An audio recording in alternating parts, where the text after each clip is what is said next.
Saludos, Squad. Mi nombre es Emanuel y hoy vamos a estar entrevistando a Luis Morales Molina, la mente brillante detrás de Fire and Blood Film, que es un cortometraje que pude ver en el Luzca Film Fest y que ganó mejor edición local. Y pues Luis Morales de verdad que es una persona que ha ido creciendo en un corto tiempo de una forma espectacular. En este cortometraje él hizo de todo un poco. Así que nada, mi gente, vamos por ahí con Luis Morales Molina. ¿Todo bien, brother? Saludos, equipo, saludos, mi gente. Qué bueno por la oportunidad. Gracias, Emanuel, gracias a Movie Squad por la oportunidad que me dan esta noche de aquí, desde el cuarto de mi nene, haciendo esta entrevista, ya que tuve problemas en la sala para poder conectarnos, pero ya estamos aquí. Gracias por la oportunidad, gracias a ustedes por ver todo esto. Y nada, un privilegio para mí. Esta entrevista es un honor. Sí, no, para mí también, si para ti es un honor participar de ella, para mí es aún más porque de verdad que he podido conocerte, he podido hablar contigo, conozco a la gente que ha trabajado contigo, son gente de muy buena reputación. Fire and Blood era un proyecto que básicamente era un cortometraje que iba a ser de época. Mírate esto, iba a ser de época.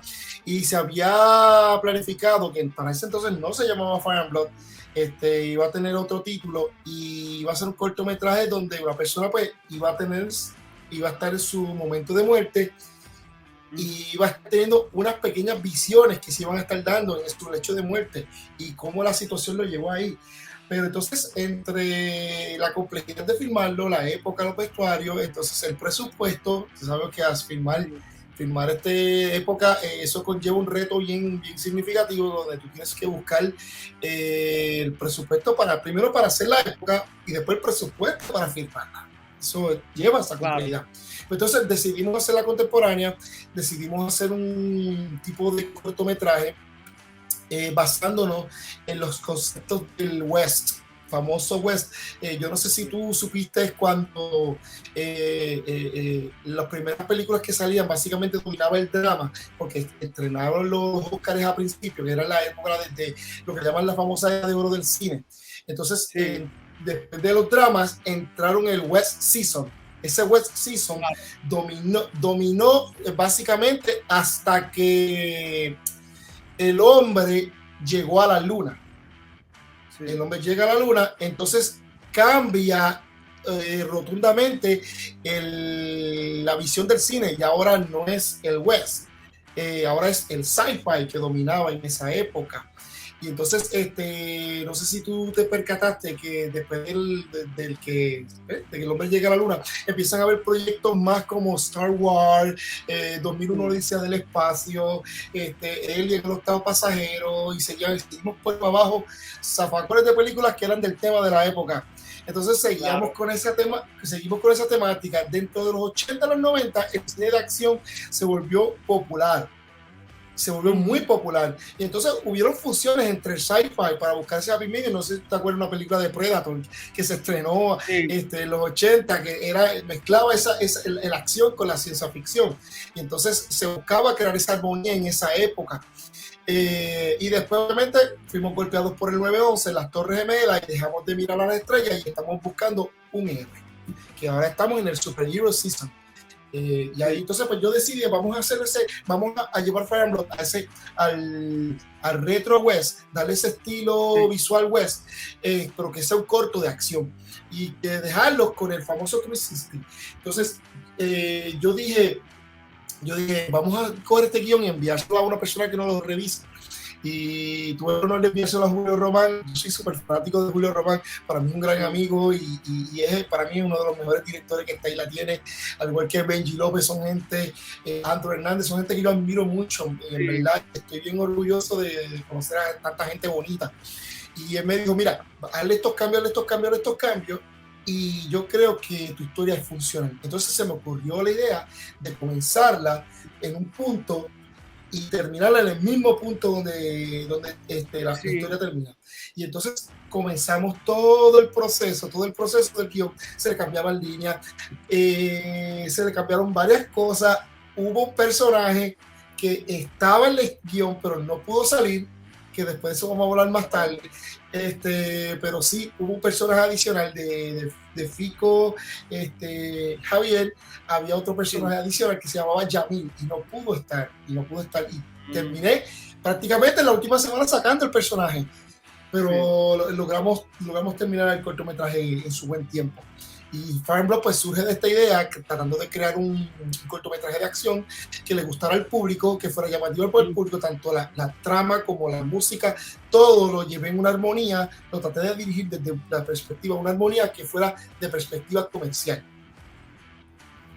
Sí, no, y se nota porque cabe destacar que este mismo año entrevisté a Omar Cruz Cabrera, que para aquellos que no sepan, fue el compositor de Fire and Blood. Sí. Y él pues, nos habló un poquito pues, del cortometraje. Me acuerdo que aquel día él nos enseñó un poquito de las piezas que había compuesto y eso, y el trasfondo de cada una de ellas. Y cuando veo el cortometraje y pienso en lo que él me dio, pues realmente cobra mucho más valor. Por ejemplo, a mí nunca se me olvida cuando él me está hablando la parte del junkyard. O sea que es ya cuando están en la persecución, por decirlo así, la música que está sonando es de metales, pero es como quien dice creando un paralelo con lo que está pasando en la escena. Que eso para mí es algo que me voló la mente en aquel momento y cada vez que veo esa escena me lo recuerda porque es un vivo ejemplo de cómo la música funciona a favor de la historia. Me gusta que empezaste con ese trasfondo de dónde salió Fire and Blood porque admiro mucho cuando veo los proyectos de cada uno de ustedes, el esfuerzo, o sea, porque ustedes están meses y a veces hasta, como quien dice, años trabajando en esto. Sí. Y cuando lo presentan me encanta ver las caras de ustedes que están sumamente agradecidos con lo que ven en pantalla y definitivamente con Fire and Blood es un proyecto que me lo disfruté de principio a fin. No lo digo porque te esté entrevistando, sino es porque cada vez que he visto Fire and Blood como que salgo con esa satisfacción de que esto se puede hacer en Puerto Rico y eso que también sirva de motivación para otros que están haciendo cine. Exacto. O aspiran a hacer cine. Lance González, que aparece ahí acreditado, que te ayudó en el guión y en la edición de Fire and Blood. ¿Eso es correcto? Es correcto, él no solamente me ayudó en el guión, él me ayudó en la idea del guión, en la edición y él fue el fotógrafo como tal de Fire and Blood. Esta persona que corre, es una persona súper humilde y él corre, vamos a decirlo así, entre sombras, no es una persona que anda dándose pasos por ahí. Tú le dices, vamos a hacer una idea y él, pues vamos a hacerlo. Y él te recomienda y la fluidez de él en el set conmigo. Yo me encanta. Y hay buenos fotógrafos en Puerto Rico. Buenísimo, pero me gusta trabajar con Lance por esa razón en particular. La manera en que él trabaja y te siente, y él aporta una idea, tú le escuchas, tú aportas, y a veces de esto sacamos y ¡boom! Salió algo espectacular. Entonces, hay una escena donde estaban Fico y Henry hablando, donde él me dijo, vamos a hacer esta escena de este ángulo de acá. Yo dije, vete de acá. Y nos fuimos los dos de acá. Mira, este es el ángulo que necesitábamos. Estábamos contra el reloj. Entonces, nosotros estábamos utilizando una cámara nueva en el mercado. Nosotros utilizamos una cámara que se llamaba una Canon C300, que era la Mark III, que yo no podía ir a buscar videos por YouTube, no podía ir a entrevistar a otros profesionales porque la cámara salió de la caja para las manos mías y yo alquilé nueva saliendo de la caja. Yo fui el primero que saqué esa cámara de la casa rentadora y para mis manos. Que la ventaja que yo tenía era que ya yo me familiarizara con la cámara. Yo me familiarizaba con los modelos anteriores y sabía, pero la cámara tenía un sistema que me tomaba la primera toma del día en la mañana y trataba de emular todo el día en la primera toma. Y entonces, por eso es que Fire and Blood en muchos aspectos no tiene mucha diferencia entre lo que es de las primeras tomas, que tú ves que a veces es bien explotado acá, más reducido acá, más oscuro acá. No, por eso es que ha tenido una sintonía, porque la cámara logró hacer esa captura y nos mantuvo todo el tiempo ese nivel. Y entonces yo dije, wow, a mí me encantó, me impresionó mucho el nivel de potencia de esa cámara y quedé fascinado. Digo, hay cámara súper mucho más cara que esa, pero esa era la idea, ¿no? Fácil, compleja, nos va a mover bien rápido con un personaje que va a estar corriendo y esa era la misma. Entonces, Lance se hizo mucho más fácil bregar con esa cámara. Eso, obviamente yo todo el tiempo lo único que hacía era más que monitorear la imagen en mi monitor y era el ojo. A veces me decía, mira, no estoy viendo bien qué está pasando porque lo veo todo súper explotado, porque la intensidad del sol le bloqueaba. Yo decía, no, estás súper bien. Aquí yo estoy viendo el crudo, estás súper bien. Cuando él se queda y mira el crudo, o sea, ¿qué es esto? Entonces se percató de que la toma estaba quedando bien, yo la estaba viendo bien. Entonces, cuando nos fuimos a hacer el corte, a edición, el corte básicamente lo hice yo completo. Completo como lo vimos ahí, lo hice yo. Lance entró en la sección donde corta un poquito aquí, sacamos un poquito de acá y algunas cosas que tuvimos problemas con Henry. Henry tuvimos un problema que la semana antes el señor Leonardo Castro, excelentísimo actor, con mucha experiencia, de la cual fue una escuela para nosotros durante Fire and Blood, se lastimó las manos. Y él se lastimó las manos a un nivel que él me estaba diciendo, mira, si el dolor aumenta no va a poder salir el cortometraje y todo esto a una semana. Y yo decía, pero mira, manténme al tanto, si no, yo no me gusta posponer fecha y más en el grado en que se montaba Fire and Blood. Y entonces, pues, él me llamó y me dijo, mira, estamos disponibles, podemos hacerlo. Yo dije, pues vamos a hacer lo siguiente, vamos a ponerte la venda, vamos a meter sangre ficticia y vamos a usar prioridad al favor del proyecto. Y eso fue lo que hicimos. La herida que ustedes están viendo, con las manos amarradas, es una herida cierta. Él sí tiene la mano lastimada. Él se lastimó esa mano y entonces la vendamos y en algunas tomas en edición se nos coló, pero logramos hacerle los cortes perfectos. Wow, eso está impresionante. El que no lo conoce dice que es un actor de método, un method acting sí. Increíble.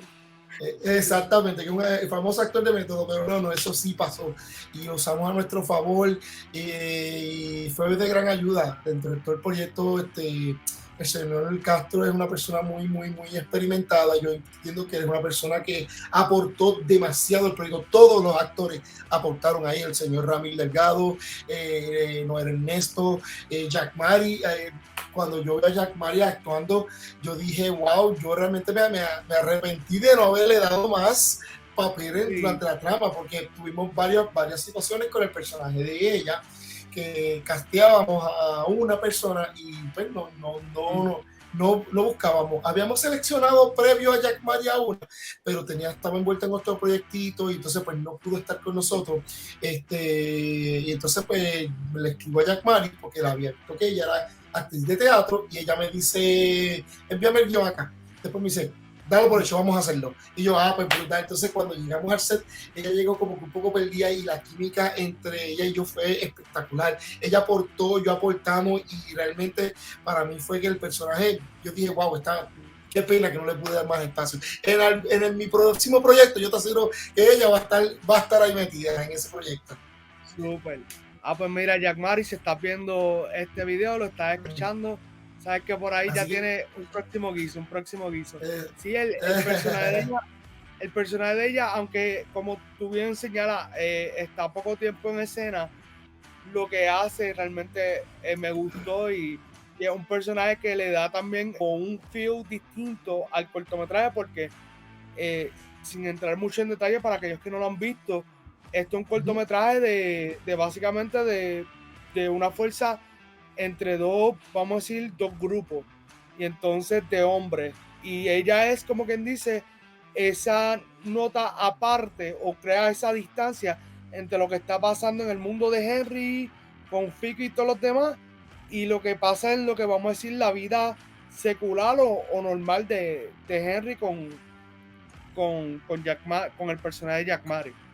Sí, con el personaje de Yamari, que es Ana. Y obviamente un personaje de carácter fuerte, que es como lo había visto, porque ella está envuelta prácticamente, no de forma directa, pero de forma indirecta, al ser hermana de Henry en la historia, y la perjudica a ella, obviamente, para cuando vean el cortometraje más adelante, sin espolearlo, por así decirlo, verán cómo se desarrolla.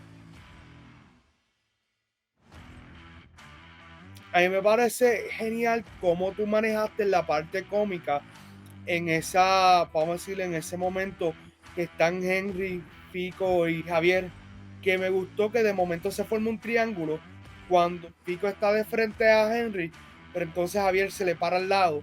Entonces crea este triángulo con la punta haciendo Henry, que eso lo he visto últimamente en muchos cortometrajes y en muchos trabajos, y eso le da un cierto poder a la escena y también va creando como una jerarquía. Ese intercambio de que están hablando de la hiena, eso se sintió tan natural y me gustó que hay un chiste tras otro chiste, pero en ningún momento se siente forzado. Yo no sé si eso lo trabajaste de alguna forma con los actores, si fue improvisado. Sí, ya estaban en guión. Si leemos el guión, todas las líneas estaban así. Esa escena la desarrollé específicamente para que fuera así, se mantuviera la atención. Y de hecho era más larga. Lo que pasa es que obviamente le tuvimos que hacer unos cortecitos. Julio me recomendó córtale, la conversación está muy larga. Está buena, porque es una conversación entretenida. Me felicitó por el buen uso del diálogo. Yo no sé si tú te has percatado que la mayoría de los cortometrajes, muchos de ellos son hasta sin diálogo. Él recoge, pasa acá, de acá va para acá, y tú tienes que ver todo en base a la acción, a la acción, a la acción. Y no sé si soy yo, o tal vez es una percepción mía, me he percatado como que le temen al diálogo, y es porque el diálogo es complicado en su propio mundo. ¿Por qué razón? Porque el diálogo, cuando el personaje habla por su propio personaje, no habla porque realmente brinda información de la historia. Él habla porque esa es su manera de ser, y hacerlo, eso es complicado. De hecho, hay talleres exclusivamente más que para diálogo. Exclusivamente para diálogo. Sí. Y yo estuve investigando mucho eso, y cuando la construyo traté de formar una armonía en todo lo que se dieran. Quienes ya se conocen, hay una fluidez entre ambos personajes, ya cada uno establece su propia intención, una intención, la contraintención del personaje, y fluyó de la manera súper bien. Ellos lo hicieron muy bien. Sí, eso era otra cosa dentro de lo que son los diálogos en este cortometraje. Se siente bastante fluido. Creo que la duración del cortometraje es bien apropiada, porque incluso como estábamos hablando al principio, ¿sabes?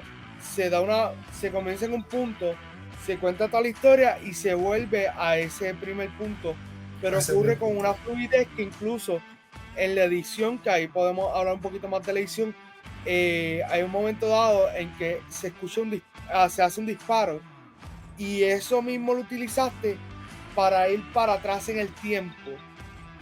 Y enganchaste con esa otra escena que ahí es que donde vemos a Jack Mari, que para mí fue genial, porque dentro de lo que está pasando ahora mismo en el mundo del cine a nivel general, esto pasa en todos lados, hay dos issues grandes. Son uno, la historia, cómo se cuenta, y entonces el guión. Dentro de la historia está la cuestión de los flashbacks, que considero que lo manejaste súper bien, de la forma que ocurre la transición entre uno y otro, y se siente que está bien hecho porque no te pierdes. Un flashback, cuando no está bien hecho, tú te puedes hasta desorientar un poco de la historia y desconectarte. Definitivo. Y entonces, en cuanto al guión, siento que son las palabras exactas, ni más ni menos, que de verdad eso también ayuda mucho a que Fire and Blood sea un cortometraje, vamos a decir, dinámico desde ese punto de vista. Sí, no, y yo tenía pensado cómo iba a ser la transición desde el guión. Todo eso estaba planificado, cómo íbamos a transicionarlo. Aquí viene un tiro, de este tiro pasamos acá, cómo se hace en escena, entra este diálogo.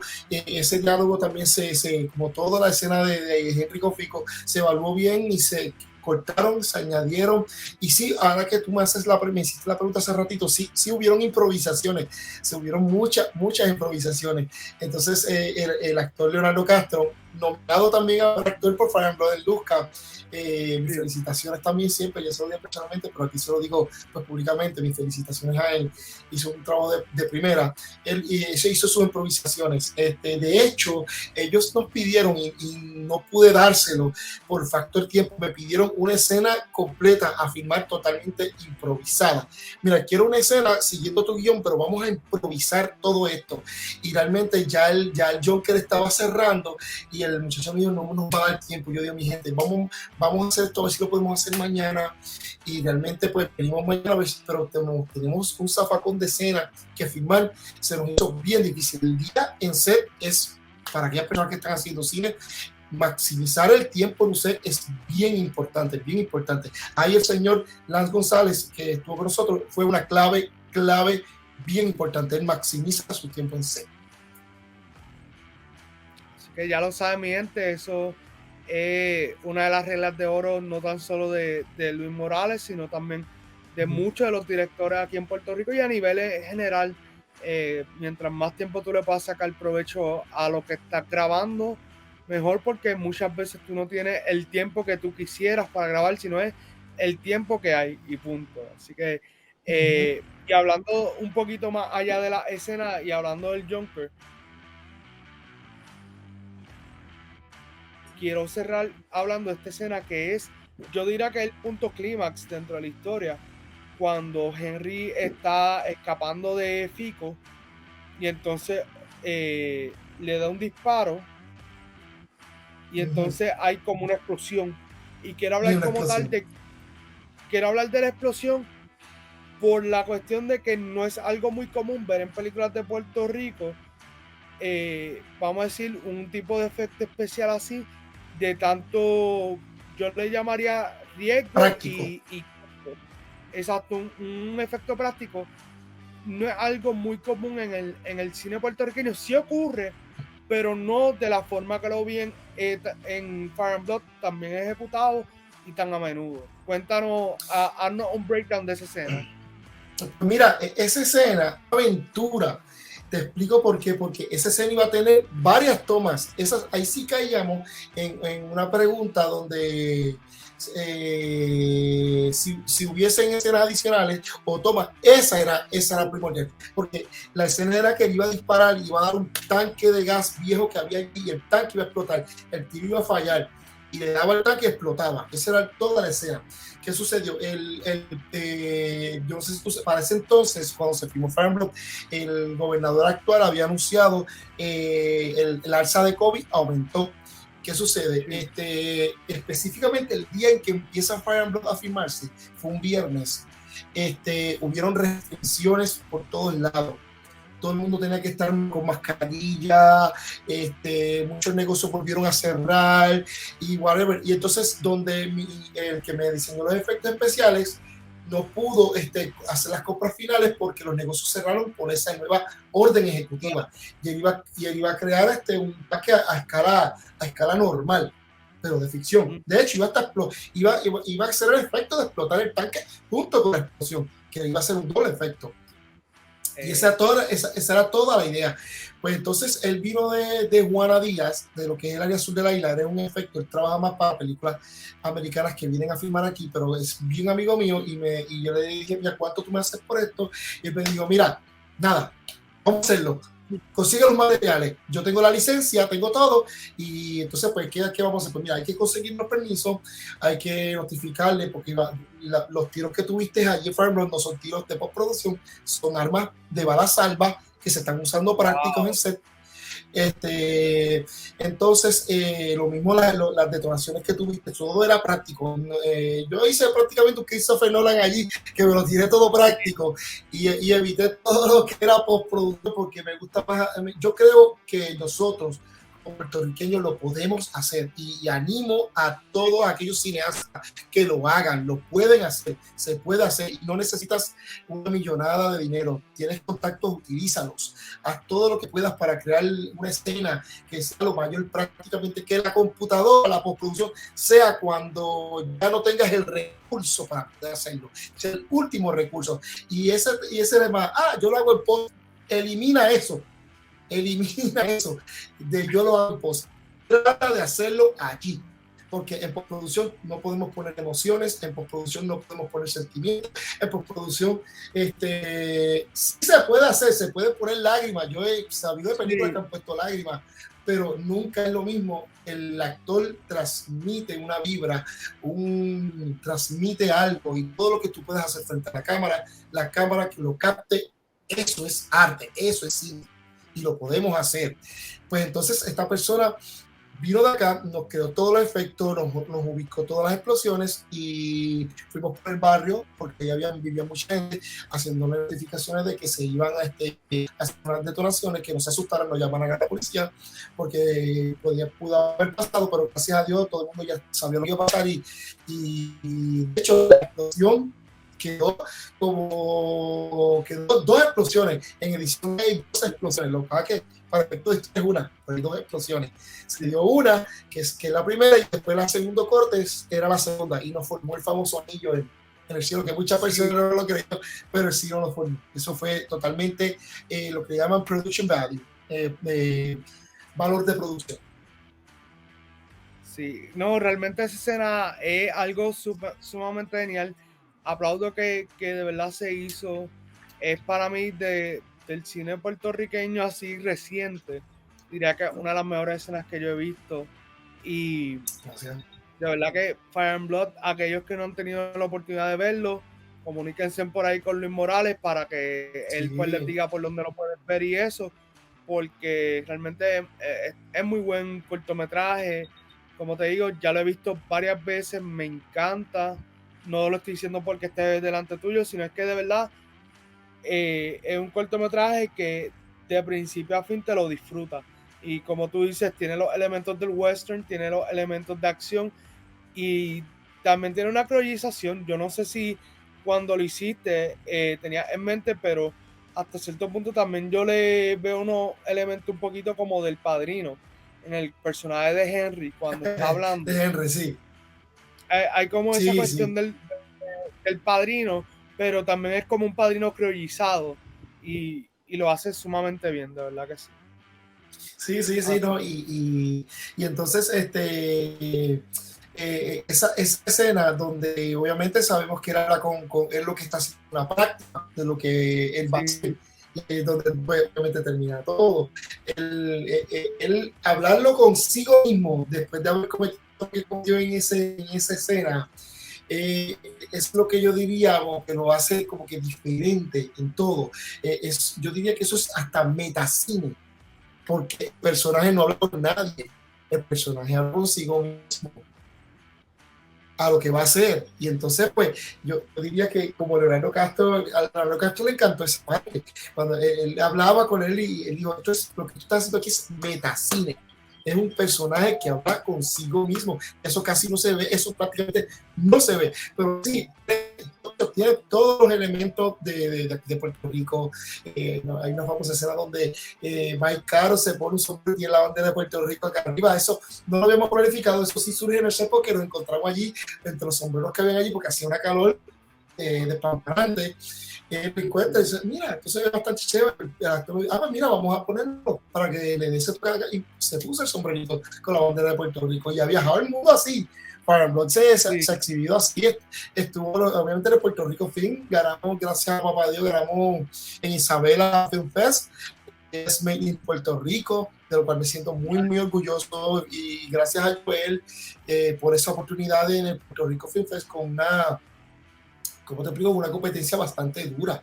Había un cortometraje muy, muy buenos, excelentes cortometrajes, y en Lucas también había excelentes cortometrajes de la cual me sentí sumamente orgulloso de haber competido al lado de ellos. Y soy fan del cine, soy fanático de todos ustedes, y esto es una escuela para mí y seguirá siendo una escuela. Sí, y cabe destacar, yo sé que ya lo he dicho varias veces en otros videos, pero no lo he dicho en este año el Luzca Film Fest por primera vez tuvo 45 cortometrajes. O sea que eso Sí. tampoco no es algo fácil y que dentro de esos 45 Fire Blood se llevó 2 premiaciones. Eso es Ujú. bastante grande, ¿sabes? Así Sí, que mi sí, gente, ya saben, hay que ir apretando tornillos para que el año que viene siga creciendo y así sucesivamente. sí, ¿no? Y exhorto a todos los cineastas y a todos aquellos que también están empezando que se reten. Vamos a echar este cine a grandes escalas. Podemos demostrarle a la industria de allá afuera que aquí sí hay mucho talento para hacerlo. Pude hacerlo con Fire and Blood, cualquiera lo puede hacer. Y aquí estamos nosotros, ya estamos trabajando en lo próximo que venimos por ahí, que espero que les guste también. ¿Se puede saber lo que viene por ahí o todavía está callado? Está calladito, pero sí te puedo dar unas pistas. Tenía varios proyectos en mesa. Fire Blood, obviamente, fue el que económicamente era más viable para ese entonces, pero ahora tengo otro proyecto que se va a llamar Refugio y estoy trabajando en ese. También estamos vislumbrando poco a poco a través del tiempo. ¿Cómo te explico? Esto es más a largo plazo que a corto plazo. Estamos trabajando para una película ya completa. Wow. Y esperemos que ese proyecto se nos dé y se nos dé en las salas de cine de aquí de la isla y fuera de la isla. Pero ahora mismo mi próximo corto, estamos entre 2 cortos que tenemos, pero yo creo que el más que tiene viabilidad es uno que se va a llamar El Refugio.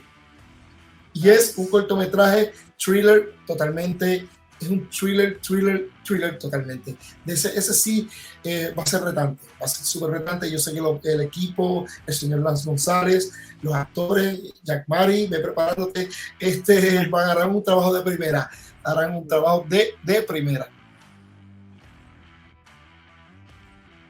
Pues mira, me pueden conseguir a través de Luis Morales Molina. Normalmente no tengo un fanpage todavía, esto pronto lo haremos más adelante en el futuro, pero pueden enviarme los requests y con mucho amor ahí se los aceptamos y vamos a estar trabajando pronto en un fanpage. Ya después que saque del próximo proyecto que venga, viene con un fanpage. Pueden conseguirnos en las redes a través de Fire and Blood, la página de Fire and Blood en Short Film en Facebook, en Twitter, en Instagram. A cada rato que hay un logro o hay alguna novedad para Fire and Blood, lo van a ver en las redes. Y ahí estaremos, en verdad que sí, apoyando el cine de aquí, desde ahí en lo que necesite mi gente, aquí estamos siempre, soy un servidor del cine local. Súper, así que mi gente ya saben, pueden seguir por allá a Luis Morales Molina en las redes. Yo creo que con esto ya hemos cubierto todo lo que íbamos a hablar. Realmente tengo más para hablar, pero también quiero dar break para que cuando Luis Morales tenga por ahí su próximo proyecto podamos hablar un poquito más de cine. Así que, mi gente, gracias por seguir la página, gracias a Luis por estar aquí con nosotros y será hasta la próxima. Gracias a Movie Squad. Wow. Mi gente, saludos.